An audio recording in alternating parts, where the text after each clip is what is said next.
আমি বিয়ে করেছি রিলেশন করে।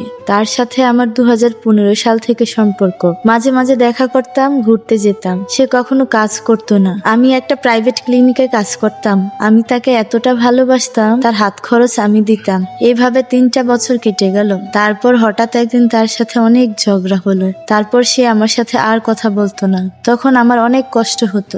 এতটা কষ্ট পেতাম যে নিজের উপরে অনেক অত্যাচার করেছি। ঘুমের ওষুধ খেয়েও আমি ঘুমিয়েছি। এভাবেই কেটে গেল 6টা মাস। তারপর হঠাৎ করে সে একদিন আবার আমাকে কল দিল।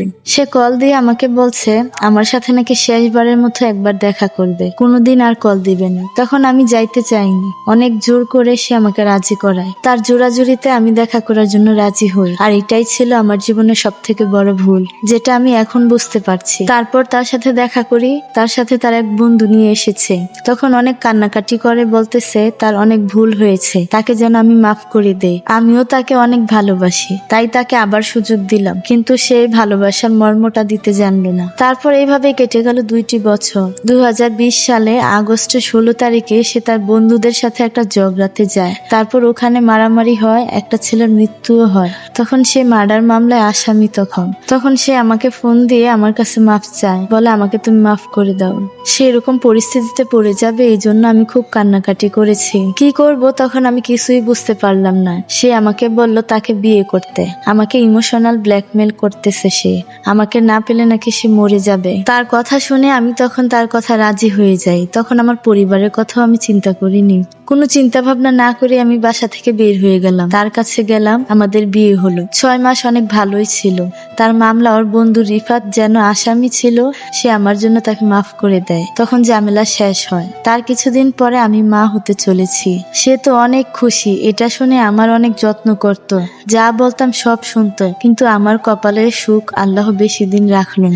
এরপর থেকে শুরু হলো তার পরকিয়া। কত মেয়ের সাথে তার সম্পর্ক ছিল, আমি অনেকবার তাকে হাতে নাতে ধরেছি, কোনো লাভ হয়নি। আমার কাছে কান্নাকাটি করে মাফ চাইতো, পরে আবার ওই মেয়েদের সাথেই কথা বলতো। মাঝে মাঝে আমাকে এই জন্য অনেক মারধরও করতো। তারপর আমি আমার বাবার বাসায় চলে আসলাম। সেও আসতো মাঝে মাঝে। হঠাৎ আমার প্রেশার বেড়ে যায়, ইমার্জেন্সি সিজার করতে হবে। তাকে বললাম, সে বলছে আমি তোমাকে চাই আর কিছুই চাই না। তখন সিজার হলো, আমার একটা ছেলে হলো, আলহামদুলিল্লাহ। সেও অনেক খুশি। 3 দিন পর বাসায় আসলাম। তখন আমার যা যা লাগবে সব কিনে দিল।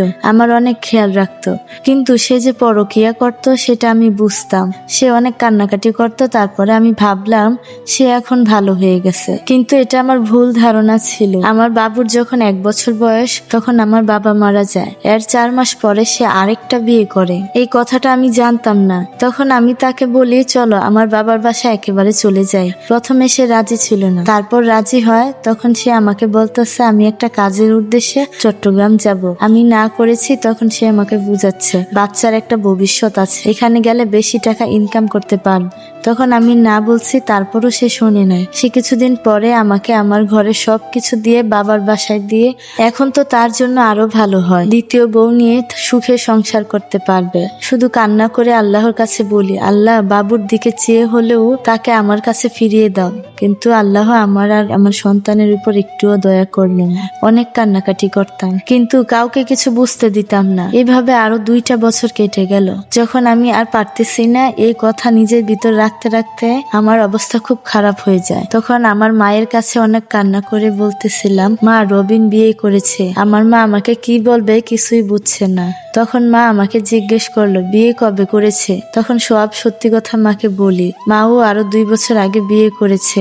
আমার মা বাসায় সবাইকে বুঝিয়ে বলছে, সবাই বলছে ওর কাছে আর যেতে হবে না। আমি তাদের কিছুই বলতে পারিনি। তখন আমি আমার সতীনকে কল দিয়ে অনেক বুঝিয়েছি, সে আমার কোনো কথাই শুনলো না। তারপর থানাতে যাই, একটা মামলা করি। একটা ফাঁড়িতে আমাদের বিচার হয়। সেখানে বিচারে আমাকে বলেছে আমি যদি থাকতে চাই তাহলে তার মানে আমার সতীনের কাবিনের টাকা আমাকেই দিতে হবে। তখন আমি রাজি হলাম, দিব। আমি আম্মুকে বলেছি, সে আমার বাচ্চার দিকে চেয়েও রাজি হলো। তারপর সে বলল সে তার দ্বিতীয় বউকে ছাড়বে না, সে আমাকেও ছাড়তে পারবে না, তার দ্বিতীয় বউকে ছাড়তে পারবে না। আমি আর কিছুই বলিনি। তারপর আমি চিন্তা করেছি আমি আর তার কাছে ফিরবো না, কারণ যে একবার বেইমানি করেছে সে বারবার বেইমানি করতে পারে। আপু এখনো আমাদের ডিভোর্স হয়নি, আমি কি করব বুঝতেছি না, একটু আমাকে বলবো আমি কি করব? আপু তুমি ঠিক সিদ্ধান্তই নিয়েছো, যে একবার বেইমানি করেছে সে বারবার তোমার সাথে বেইমানি করবে। আর সত্যি কথা বলতে কি, যারাই প্রেম করে বিয়ে করে তাদের একটা বউ দিয়ে হয় না, তাদের আরো অনেকগুলো বউ লাগে। আপুটার হয়ে একটু ভালো মন্তব্য করে যাবে সবাই কমেন্টে।